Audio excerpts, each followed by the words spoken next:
Բարև ձեզ, մեր պայքարն է եւ շարունակում ենք մեր զրույցների շարքը։ Ես միանգամից ներողություն խնդրեմ,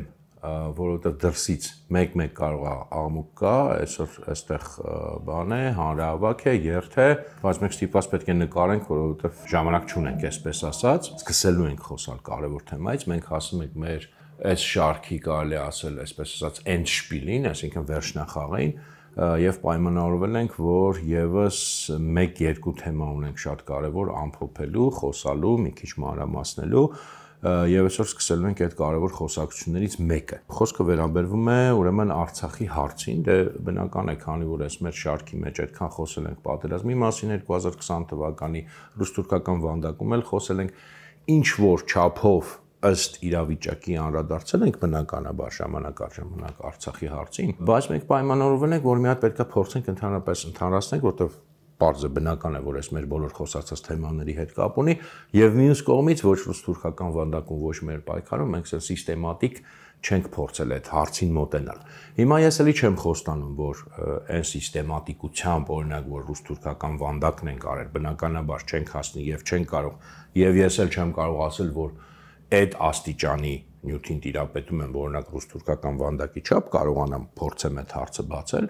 բայց որոշակի ընդհանրացում եւ կարեւոր բաներ այստեղ անպայման մենք ունենք արձանագրելու։ Իհարկե ես միշտ ինքս ասել եմ եւ շեշտել եմ, երևի նկատել եք, որ մանավանդ վերջի տարիներին, որ այդպիսի այտենց Ղարաբաղի հարց կամ Արցախի հարց առանձին վերցված չկա, կա իրականում Հայաստանի հարց եւ եղել է կա Հայաստանի հարց, ես հիմա եմ սկզբունքորեն այդ տեսակետին մնում եւ ի վերջո այս մեր խոսակցության ընթացքում էլ մենք մեծ հաշվով դրան էլ կգանք, բայց բնականաբար, որպեսզի խոսակցությունը հարմար լինի, բնականաբար նաեւ կա, այսպես ասենք, Հայաստանի հարց եւ դրա մեջ մի հատ, այսպես ասած, ճյուղավորում կամ ենթահարց Արցախի հարց, այդ ձևով կարող ենք այդ պայմանականությամբ օգտագործել այդ տերմինը։ Ուղղակի ես ինչի եմ միշտ դեմ եղել եւ շեշտել, որ կա Հայաստանի հարց, որտեղ մեր մոտ այդ տարանջատումը կարողացան մտցնել, որ ինչ որ մի հատ առանձին Արցախի հարց կա, որը մեծ հաշվով Հայաստանի հետ կապ չունի, կամ Հայաստանի հետ կապ ունի, այսպես ասած, որպես բեռ ավելի շատ կամ ինչ որ չկարգավորված կոնֆլիկտ, եւ եթե այդ հարցը լուծվի, ապա Հայաստանը այլ ուրիշ խնդիր չունի, բուն Հայաստանի հարց, այսպես ասած, գոյություն չունի։ Եվ կարողացան այդ տարանջատումը մտցնել, նաեւ չնայած որ Ղարաբաղյան շարժումը հիշում եք բոլորդ կամ գիտեք, որ սկսել է միացում կարգախոսից, սա շատ կարևոր է, սրա մասին ենք մենք որոշ չափով խոսելու, ավելի մանրամասն, բայց ի վերջո մենք դեռ շատ վաղուց, այսինքն մենք երբեք էլ չհասանք այդ միացմանը ոչ միայն, զուտ ասենք, ֆորմալ իմաստով, իրավական կամ քաղաքական, այլ նույնիսկ մեր գիտակցության մեջ այնպես ամրապնդեցին, որ ի վերջո ամրապնդվեց մեր ընկալման մեջ որպես երկու փաստորեն տարբեր ինչ-որ ինքնություններ, թեկուզ ասենք, չգիտեմ, իրար ցեղակից կամ ազգակից, բայց երկու տարբեր ինքնություններ եւ իհարկե այդ ընկալումը նույնպես պատճառներից մեկն էր,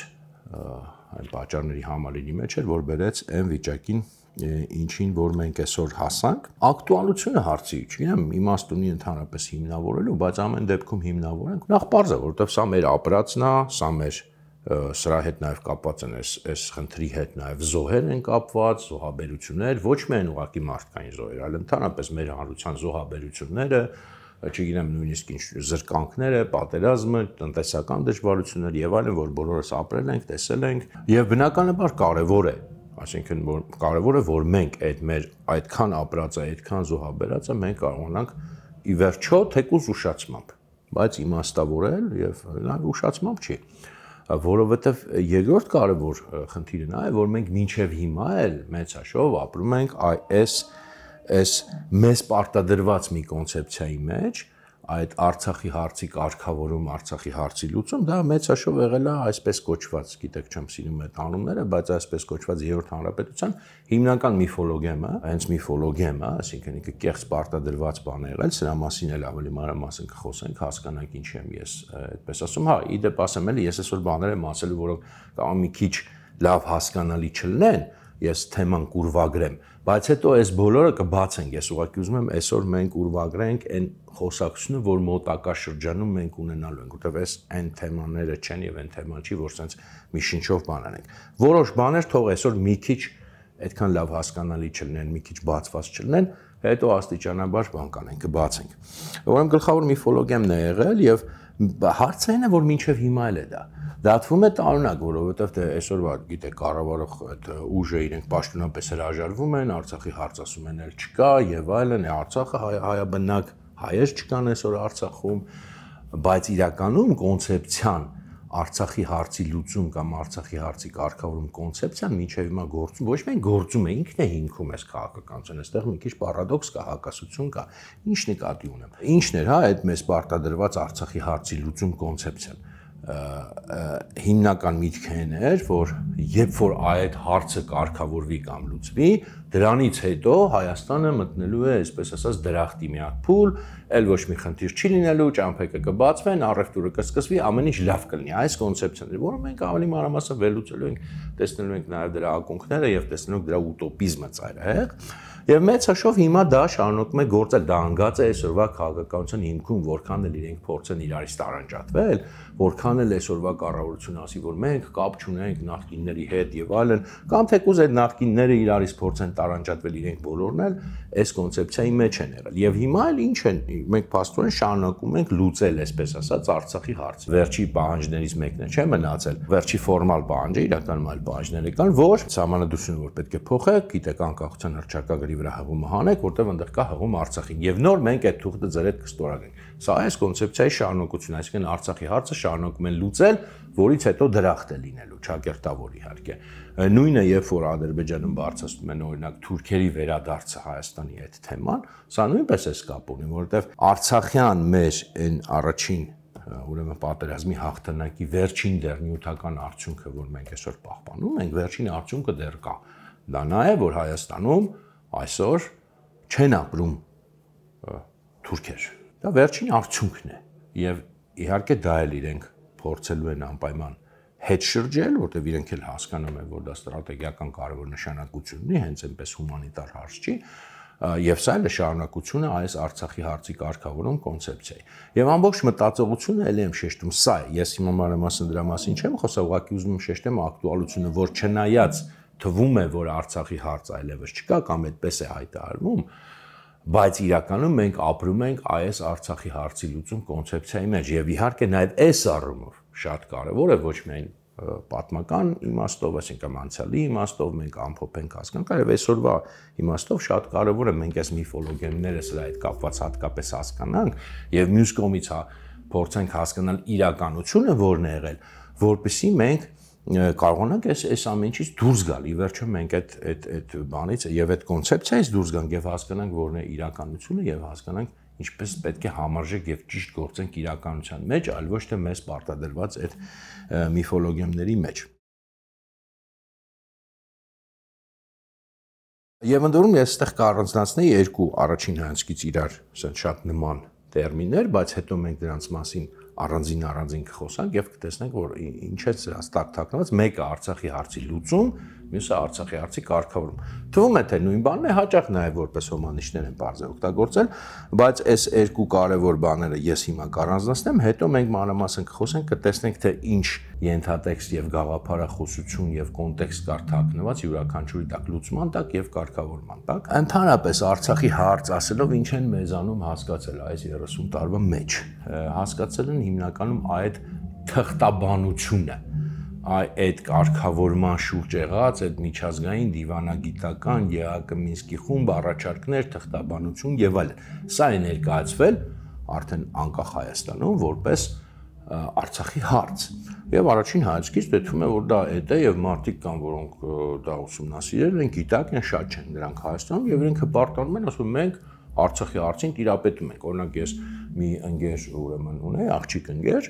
լրագրող էր, ինքը երբ որ այդ խոսակցությունը բացվում էր, ասենք դե, ասենք չգիտեմ, մեր շրջապատում կամ թեկուզ ես ու ինքը որ խոսում էինք, ինչ որ այդ թեման կարծիքներով էինք փոխանակում, ինքը միշտ ասում է դուք չեք տիրապետում, ես նստել եմ եւ իրոք ինքը ուսումնասիրել էր, որքան որ հնարավոր է այդ բոլոր փաստաթղթերը, նաեւ ասենք զրուցել էր այդ մասնակիցների հետ, լավ իր գլխի մեջ այդ ցախ նստած էր այդ ամեն ինչ, այսինքն չգիտեմ որ թվին ինչ առաջարկ արել ԵԱԿ Մինսկի խումբով, երբ բանակցվել, մերժել եւ այլն այդ ամբողջ փաստաթղթային մասը նստած էր եւ ինքը ասում էր դուք չեք տիրապետում, ես տիրապետում եմ։ Բայց ես չեմ կարողացել, չեմ էլ շատ փորձել, բայց իրականում չեմ նաեւ եթե փորձել եմ, չեմ կարողացել հիմնավորել, ցույց տալ եւ Իրան եւ ընդհանրապես մարդկանց, որտեղ այն ժամանակ էլ ես դասում որ դա չի Արցախի հարցը։ Հա, դա լավ է որ գիտեք, կարևոր է որ գիտեք, բայց դա չի բուն Արցախի հարցը եւ ավելին դա հենց այդտեղից, երբ որ այդպես էր ներկայացում ինչ բան է Արցախի հարցը, այդ ամբողջ դիվանագիտական թղթաբանությունը, այդտեղից հենց սկսում էր կեղծիքը եւ այդտեղից սկսում է նաեւ շատ խնդիրներ։ Նաեւ 90-ական թվականներին, ինչ եմ հիշում 97-98 թվականներ, երբ էր դեռ կարծեմ Լևոն Տեր-Պետրոսյանը նախագահ էր այդ ժամանակ, երբ որ ինքը ասեց, չեմ հիշում ինչ կոնտեքստում, ճիշտն ասած հիմա շատ կարեւորել չի, երբ որ ինքը ասեց, որ Հայաստանում Արցախի հարցին տիրապետում են 1-2 հոգի ասեց, թե 2-3 հոգի ասեց, չեմ հիշում, միական չի մի խոսքով շատ sense փոքր թիվ։ Ինքը, չգիտեմ, Ժիրայր Լիպարիցյանը եւ էլ ինչ որ մեկը օրինակ։ Հիմա այդ մանրամասները չեմ հիշում, միական չի, բայց շեշտը դա էր, որ 2-3 հոգի են տիրապետում ամբողջ Հայաստանում Արցախի հարցին։ Բայց այստեղ մի հատ շատ լուրջ պարադոքս եւ հակասություն էլի կա, որը կարծում եմ, որ ոչ ոք էլ չնկատեց, ուշադրություն չդարձրեց։ Այս շատ կարևոր է, սա առանցքային է։ Հետո էլի մանրամասն կխոսենք, այսօր զուտ նշում եմ, որ Արցախի հարցը, որը 88 թվականին բարձրացվեց եւ 88-90 թվականներին այդ շարժումը եղավ, դա հայ ժողովրդի հարցն էր, հայ ժողովրդի կողմից բարձրացված հարցեր, հայ ժողովրդի մեծամասնության զանգվածների տասնյակ եւ 100 հազարավոր մարդկանց հարցն էր եւ անցնում է 10 տարի եւ Հայաստանի նախագահ ասում է 2-3 հոգու հարց է դա, բացի տիրապետում է 2-3 հոգի, բաստացի 2-3 հոգին կարող են միայն այդտեղ ինչ որ տեսակետ կարծիք արտահայտել, դառնում է փորձագետների, դիվանագետների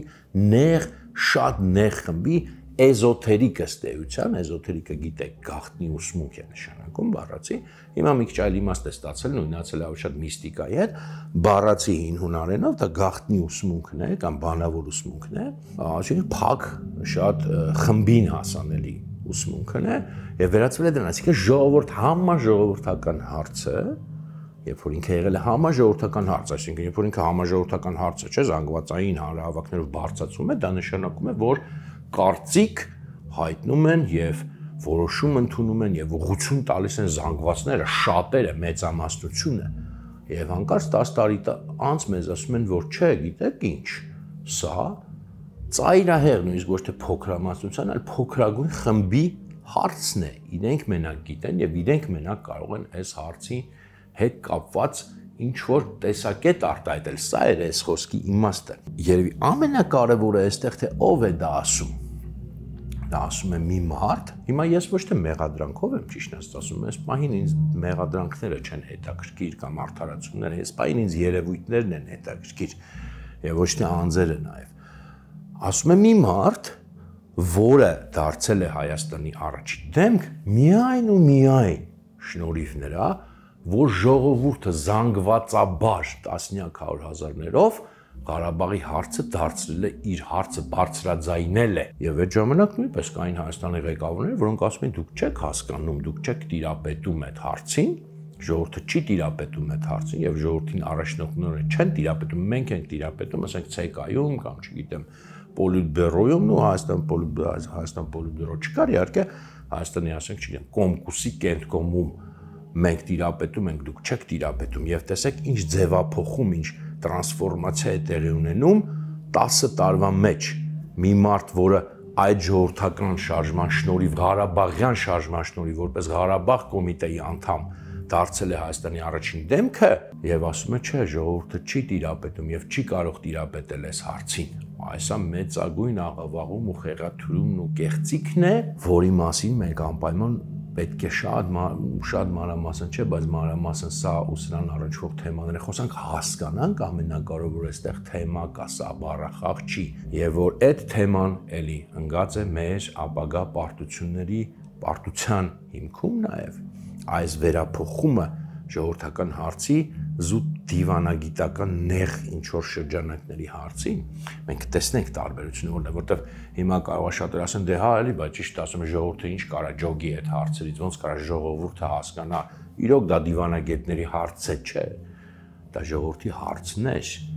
եւ ժողովրդի հարց կարող է եւ պետք է լինի եւ մենք տեսնենք որն է տարբերությունը խնդիրը նա չի որ ժողովուրդը կամ ցանկացած մեկը կարող է ինչ որ բարդ sense դիվանագիտական բաներ հասկանալ ոչ պետք է չի որ հասկանա հարց բարձրացնելու համար մենք տեսնենք պատմական օրինաչափություններով նաեւ թե ինչ է դա նշանակում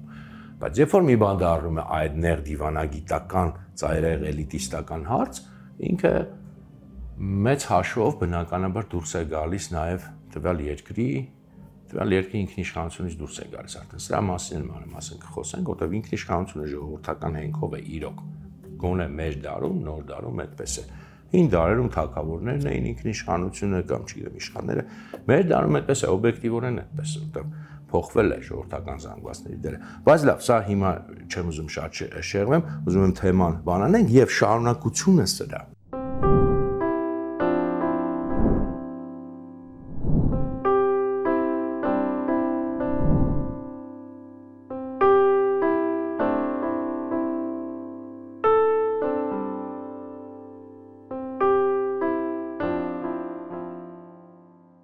Շարունակությունը մինչև այսօր, մինչև այն որ մենք խոսեցինք, մինչև նոյեմբերի 9-ը շատ կարևոր է, որ հենց այս նույն տրամաբանության մեջ 2020 թվականի նոյեմբերի 9-ին Հայաստանի ղեկավարը, որը ուներ այդ ժամանակ կամ դրանից 2 տարի առաջ ընդամենը Հայաստանի ժողովրդի 80%-ի աջակցությունը, ինչպես եւ Լևոն Տեր-Պետրոսյանը 91 թվին ուներ 80-ից ավել տոկոսով ընտրվեց նախագահ Եվ նույնը այստեղ Նիկոլ Փաշինյանը 80% ժողովուրդ ունենալով եւ խոստանալով ժողովրդին, որ ինքը առանց ժողովրդի ոչինչ չի որոշի, ինքը գնաց եւ ժողովրդին տեղյակ չպայելով, ժողովրդի թիկունքում, ժողովրդի հետևում ստորագրեց այդ նոյեմբերի 9 նեղխմբակային որոշմամբ եւ այսպես ասած դիվանագիտական էզոտերիկ ֆորմատով եւ post factum միայն տեղյակ պայեց իր որոշման մասին, սա նույն այս տրամաբանության շարունակությունն է նոր բան ինքը չի օրինել նոր բան չի արել որքան էլ ինքը այսօր էլի խոսա ժողովրդի անունից որ ժողովուրդը հետո ինձ աջակցեց քանի որ ինձ ընտրեց եւ հիմա էլ հղում անի չգիտեմ ժողովրդին մայրերին եւ այլն ոչ այդ որտեղ դրանք խոսքեր են իսկ գործը սա է գործը այս նույն տրամաբանության շարունակությունն է ժողովրդին տեղյակ չեն պահում դա ժողովրդի հարցը չի երբ որ դա ժողովուրդն էր բարձրացրել բայց արդեն post-սովետական Հայաստանում այսպես կոչված, չեմ ուզում ասեմ լավ, այսպես կոչված անկախ Հայաստանում, այսպես կոչված երրորդ հանրապետությունում դա ժողովրդից վերցվեց այդ հարցը, դարձավ նեղխմբակային հարց եւ դա ամենավառերը արտահայտությունն է արդեն որտեւ այդ լուծում որ իրանք ասում են դե եղավ այդ նույն լուծումն է չխաբվեք նոյեմբերի 9-ին ինչ որ իրանք ասում են լուծվի դա լուծվեց հենց այդ է լուծումը դրանք մասին են իրենք խոսում հիմա ինչքան էլ ասեն դե մենք ասում ենք առանց պատերազմի չգիտեմ նա տարավ պատերազմով մենք խոսել ենք դրանից նեյությունը չի փոխվում այդ լուծումը դա է եւ այդ լուծումը ենթադրում էր անպայման տրամաբանությունն էր դա պատահական չէր որ ժողովրդին ըստ էության խափելով post factum տեղեկացնելով ուղի խափելով որտեվ ասվել էր որ առանց ժողովրդի չեն կանի եւ արեցին եւ ժողովրդի մեջքի հետևում եւ ժողովրդին ասելով որ մենք չհաղթելու ենք բայց գնացին եւ առանց ժողովրդին տեղյակ պահելու առանց նույնիսկ այսպես ասած խորհրդակցելու նույնիսկ թեկուզ ասենք չգիտեմ հրապարակային ինչ որ ֆորմատով թեկուզ ֆորմալ ժողովրդի ընտրյալների հետ գնացին եւ դա ստորագրեցին եւ սա էլ եմ ասում այս դրամաբանության ուղիղ շարունակություն եւ մարմնավորումներ որն է այլընտրանքը որը կարող է լինել այլընտրանքը մենք դրա մասին հետո կխոսանք եւ նույնիսկ այսօր էլ այսինքն միայն նոյեմբերի 9-ը չի մինչեւ այսօր էլ այդ նույն տրամաբանությունն է շարունակում որ ժողովրդի անունից խոսալով գնում են եւ ժողովրդի հետ որևէ եւ ավելի ու ավելի այս դիվանագիտական իրանց այդ ֆորմատներում ավելի ամրացնում են հայ ժողովրդի հենց կարգավիճակի փաստացի կարգավիճակի իջեցումը ավելի ու ավելի այսօր մենք ստորագրում ենք փաստաթղթեր հիմա ուրիշ ֆորմատներով շատ եմ էլի խոսեցել այս թեմայով խոսել որ մենք ստորագրում ենք հիմա փաստաթղթեր որտեղ օրինակի համար արդեն նաև մեր ներքին օրակարգն է կարգավորվում դրանցով այսինքն լրիվ մեր ներքին բանի մեջ է մտնում այդ օգոստոսի 8-ի պայմանագրի մեջ էլ կա նոյեմբերի 9-ի մեջ կարող է այդքան չկա բայց կան հիմա արդեն գնում է հայ ժողովրդի կարգավիճակի իջեցում էլի այս նույն տրամաբանության շարունակով որ ժողովուրդը կապ չունի այս հարցերը լուծում է նեղ խումբ մարդկանց դիվանագիտական այդ նեղ կամ փորձագիտական շրջանակներով եւ ժողովրդին չներգրավելով իր կարգավիճակն են իջեցնում։ Իրենց կարգավիճակը չեն իջեցնում, հենց ժողովրդի կարգավիճակն են փաստացի այլ ժողովուրդների մեջ։ Լավ, իսկ ինչ է Արցախի հարցը, թե մենք ասում ենք այդ ինչը որ մեզ ասում են դիվանագիտական, այդ ամբողջ թղթաբանությունը, դա չի Արցախի հարցը։ Ես չեմ ասում ընդհանրապես դա կարևոր չի։ Ճիշտ հասկացեք, հա, բնականաբար դա կարևոր, բայց դա մակերեսն է այդ հարցի։ Դա այդ հարցի արտաքին կողմն է։ Իսկ ինչ բան է, ինչ է իրական Արցախի հարցը, դե մի փոքր խոսացինք, որ ժողովրդական հարց եւ այլն, բայց սրա մասին հիմա չեմ ուզում ասեմ։ Ես տարիներ առաջ դեռ այս պատերազմից առաջ էլ դեռ կարծեմ ապրիլյան պատերազմից առաջ էլ մոտավորապես կամ այդ կողմերը տենց մի եզր էի կամ տենց մի բան էի վերնագիր էի մտածել եւ փորձում էի այն ժամանակ էլ տենց որոշ չափով մշակել, բայց չեմ ավարտել իհարկե Արցախի հարցի տեսություն կամ Ղարաբաղի հարցի տեսություն, դե որ տենց ասում էի մարդկանց զարմացած նայում են էլի յանի ինչ էլի ինչ ես ուզում ասացել ես ասում էի չունենք մենք այդ Արցախի հարցի տեսությունը պետք է ունենանք շտապ պետք է էլի որտեվ դե այդքան խոսում ենք, բայց մենք չունենք դրա իրական տեսությունը դե զարմացած բնականաբար նայում են ասում ինչա խոսում ես նա գիտենք բոլորս էլ այդ ինչ հարց է ով էլ իսկ եթե բանել ու էլի հղում էին անում այդ սա դիվանագիտական այդ ամբողջ բաներին դե 88-ից գիտենք որ տենց հարց կա հետո ինքը մտնում է այդ կարգավորում եւ անեն այդ կոնցեպցիայի մեջ ինչ կա այդտեղ չիմանալու նախ գիտենք երկրորդն էլ կան իմացողներ որոնք շատ լավ գիտեն բայց ես ինչպես արդեն հասկացանք բացարձակ դա նկատի չունեի եւ երբ որ ասում էի տեսություն եւ հիմա էլ եմ ասում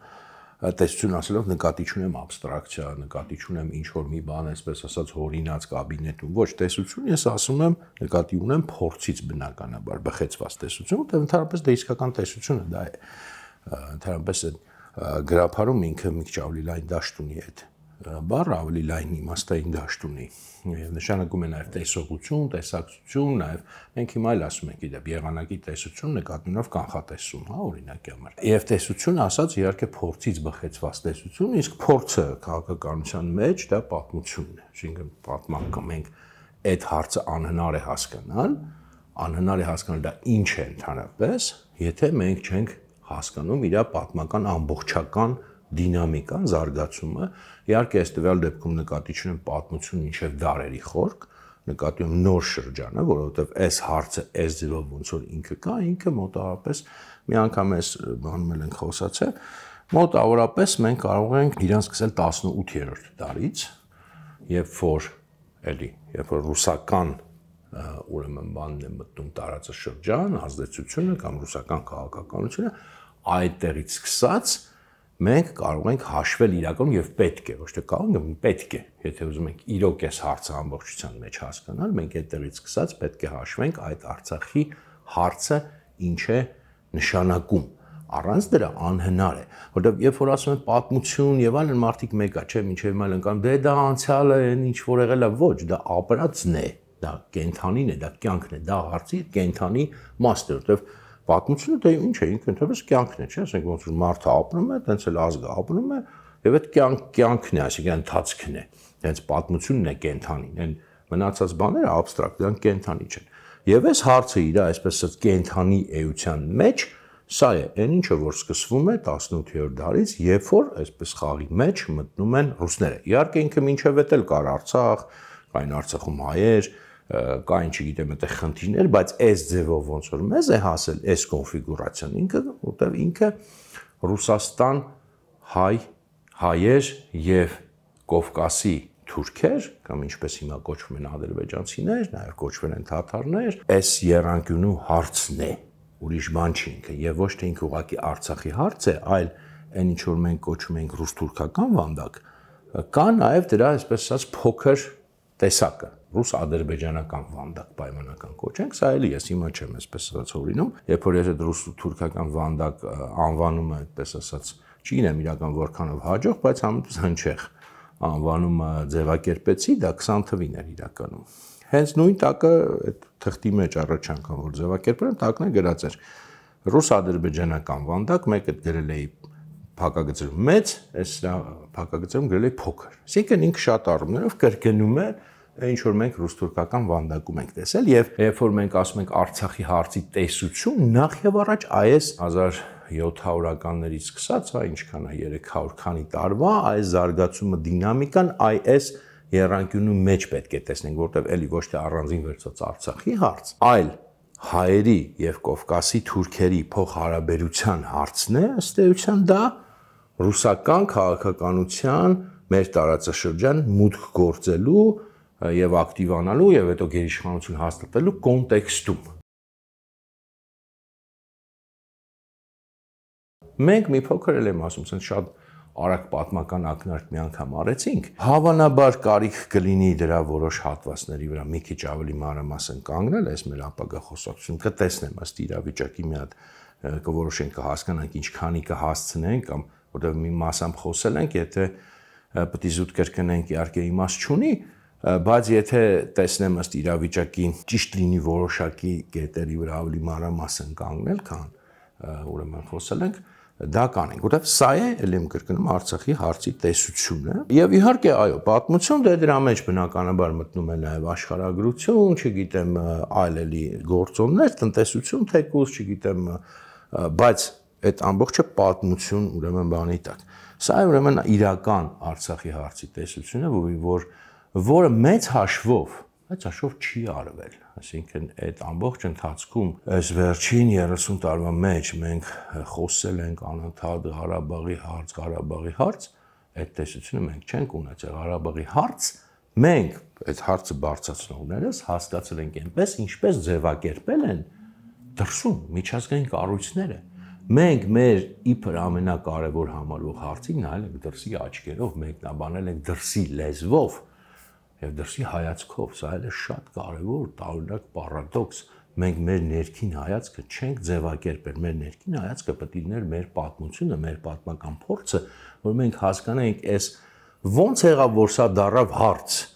ինչի Ղարաբաղի հարց, ինչի օրինակ ոչ, չգիտեմ, Շիրակի հարց կամ ասենք, չգիտեմ, նույնիսկ Ջավախքի հարց, սուր այդքան երբեք չի եղել, ինչի հենց Արցախի հարց, սենց սուր,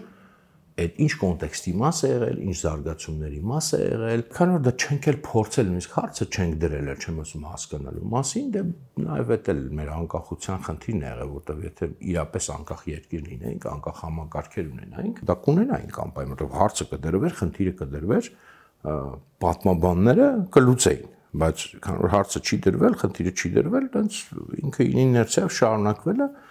Չնայած ասեմ, իդեպ մի շատ հայտնի հայ, ինչ որ չափով կարելի է ասել, ժամանակին դրա սխեման տվել է, խոսքը Ռաֆու մասին է իդեպ, Խամսայի մելիքությունները երևի գիտեք, որ գրել է, իհարկե ինքը ցարական Ռուսաստանի ցենզուրայի մեջ է դա գրել եւ չէր կարող բաց գրել իր մտքերը, գրել է ուղղակի որպես պատմություն, դե մենք բոլորս կարդացել ենք, մեզ ներկայացել դա այլ Խամսայի մելիքությունների պատմությունն է, այլի պատմությունն է, խնդիր չկա, բայց այդ պատմությունը ունի իմաստ եւ Ռաֆին ուղիղ չի ասում, բայց ինքը հասկացնում է մեզ շարադրանքով, ըստ էության տալիս է մեզ բանալին, այս ամեն ինչի մասին մենք պետք է խոսանք, բայց այդ բանալին մենք կարդացել ենք բոլորս այդ գիրքը եմ կարդացել, բայց մենք այդ բանալին չենք տեսել, չենք հասկացել, չենք վերցրել այդտեղից։ Իսկ ո՞րն է բանալին։ Ես էլ կարճ ասեմ եւ այսօր կամփոփենք, Ռաֆին նկարագրում է, թե ինչպես են Արցախի մելիքները 18-րդ դարում անընդհատ փորձում իրենց ուրեմն խնդիրը լուծել, ազատագրվելու համար այդ Ղարաբաղի խանի գերիշխանությունից, որը այդտեղ հաստատվել էր 18-րդ դարում, ինչև չէր եղել, ռուսների եւ վրացիների օգնությամբ անդադար այդ փորձերն են։ Վրացիները այդ ժամանակ ռուսների դաշնակիցն էին, էլի, այդ ժամանակ դա գրեթե նույն բանն էր, վրացիները նաեւ միջնորդ էին ռուսների հետ հարաբերության։ Եվ այդ անդադար փորձերը ինքը ցույց է տալիս, ինքը չի մեկնաբանում, ուղղակի շարադրում է, բայց այդ շարադրանքով քեզ հասկացնում է, որ անդադար փորձերը բերում են ոչ միայն ուղղակի ձախողման, այլ ավելի թուլացման այդ նույն մելիքների դիրքերի, եւ ի վերջում ինքը նկարագրում է Մելիք Մեժլումի կերպարը, դա կարծեմ Ջրաբերդի մելիքներ, բայց կարող է սխալվեմ։ Իմ հիշելով Ջրաբերդի մելիքների տոհմից էր, որը ի վերջո տեսնելով եւ հասկանալով, որ այս քաղաքականությունը ոչ միտեղ չի բերում, ինչ է անում, գնում է դաշնակցում է պարսիկների հետ, պարսիկ շահի հետ, այդ ժամանակ աղա Մոհամեդ խանն էր, եւ այդ աղա Մոհամեդ խանի հետ միասին ինքը ասում է իմ այդ աղա Մոհամեդ խանի հետ միասին մասնակցում է իր արշավանքին դեպի Վրաստան, դեպի Թիֆլիս, մասնակցում է նաև Թիֆլիսի գրավմանը, Թիֆլիսում շատ երկար ժամանակ հիշել են Մելիք Մեջլումի անունը անեծքով, եւ այդպես է վերադարձնում իր հայրենի կալվածքները։ Եվ կարծեմ սրանով էլ ավարտվում է կամ մոտավորապես սրանով ավարտվում է, ավարտն է արդեն այդ Խամսայի մելիքությունները, եւ Ռաֆին մեզ ցույց է տալիս հենց այս օրինակով, եւ ինքը ակնհայտ համակրանքով է գրում Մելիք Մեջլումի մասին Ռաֆին։ Եվ մեզ հասկացնում է, ցույց է տալիս, որ այդ մոդելը ռուսներին բերենք կամ, չգիտեմ, քրիստոնյաներին բերենք, թեկուզ վրացիներին, որպեսզի կարողանանք մեր այստեղ խնդիրը լուծենք, ինքը չի աշխատում եւ ի վերջո Մելիք Մեջլումը մի օրում չի գալիս այդ որոշման, բազմաթիվ տասնամյակների ապարդյուն փորձերից հետո մենք հասնում ենք, որ մի րոպե չէ, այստեղ անընդհատ կապում են մեզ, անընդհատ մենք կորուստներ ենք ունենում, Ղարաբաղը ավելի դատարկում է հայերից այդ ժամանակ է, որ ամբողջ Տավուշի օրինակ այսօրվա մարզի մեծ մասը ղարաբաղցիներ են, Ծակմով այդ ժամանակվա գաղթածներն են, նաև ուրիշ տեղերում կան, Լոռիում կան, եւ ինքը փոխում է քաղաքականությունը, եւ Ռաֆին սա մեզ հասկացողների համար պարզ հասկացնում է, որ ինչն է խնդիրը, հենց այս է մեծաշուռ Ղարաբաղի հարցի տեսությունը, բայց իհարկե Ռաֆին ինչ որ տվել է, ինքը տվել է իր հնարավորությունների սահմաններում, ել եմ ասում գրաքննության տակ, ինքը չէր կարող ուղիղ խոսել, չէր կարող ուղիղ այդպես ավելի ծայրահեղ քննադատել ռուսական քաղաքականությունը, ինչքանի կարողացել արել, բայց մենք հետո դա ըստ էության չենք շարունակել, այսա մենք մի օր պետք է անենք։ Ես ինքս ճիշտ ասած խոսք չեմ կարող տալ, որ ես հազիվ թե կարողանամ ինքս այդ գործը անել, ու ինքս անելացրով գոնե այն չափի ինչ ռուս-թուրքական վանդակը, դա շատ մեծ աշխատանք է ենթադրում։ Ես կարող եմ ընդհանրապես առաջարկել դա որպես թեմա, որպես ուղղություն, որոշ չափով խոսել, բայց հույս ունենալով, որ ի վերջո մենք կունենանք վերջապես դա թեկուզ շատ ուշացմամբ, բայց կունենանք ու կհասկանանք, թե ինչ է կատարվել այս 200 տարում, 300 տարում եւ 30 տարում եւ վերջին 5 տարում բանալին այստեղ է։ Մենք երբեք չենք հասկանա այս 5 տարին, չենք հասկանա նաեւ այս 30 տարին, որտեղ 88-ից չի սկսվում այս թեման, չենք հասկանա նույնիսկ 100 տարին, եթե 300 տարին չհասկանանք։ Եվ շատ հստակ եմ ասում, չեմ ասում 500 տարի, չեմ ասում 1000 տարին, հենց 300 տարին, ոչ ավել, ոչ պակաս։ Որովհետև այդ կինոն ֆրագմենտար հնարավոր չի հասկանալ, մենք կինոյի ֆրագմենտներից ենք անդադ խոսում, բայց դա ամբողջական կինո է, ինքը ունի սկիզբ, ունի էպիզոդներ եւ ունի այս պահի համար որոշակի ավարտ։ Այ սրա մասին եւ սրան հարակից թեմաների մասին մենք այս մեր առաջիկա զրույցներում կխոսենք եւ պայմանական անունը կդնենք այդ Արցախի հարցի տեսություն, բայց մենք պատմությունից չենք խոսա, այսինքն ավելի տենց ասած հին պատմությունից կխոսենք նաեւ Ղարաբաղյան շարժումից բնականաբար, խոսենք այդ կոնցեպցիաներից, Ղարաբաղյան հարցի լուծում, կարգավորում եւ այլն, ինչի են դրանք միֆոլոգիա, ինչի է դա ուտոպիզմ, եւ ինչի է դա հայ ժողովրդին պարտադրվել, եւ ինչի է դա ի վերջո նաեւ հանգեցրել այս պարտությանը եւ որը կարող է լինել այլընտրանքը եւ որը ընդհանրապես պետք է լինի այլընտրանքային մտածողության հենք հայ ժողովրդի համար, որպեսզի ինքը կարողանա այլևս ոչ թե պարտվի, ցախողվի կամ թեկուզ հաղթի հետո նորից ընկնի այս նույն վիճակի մեջ, այլ կարողանա adekvat իրեն պահել աշխարհում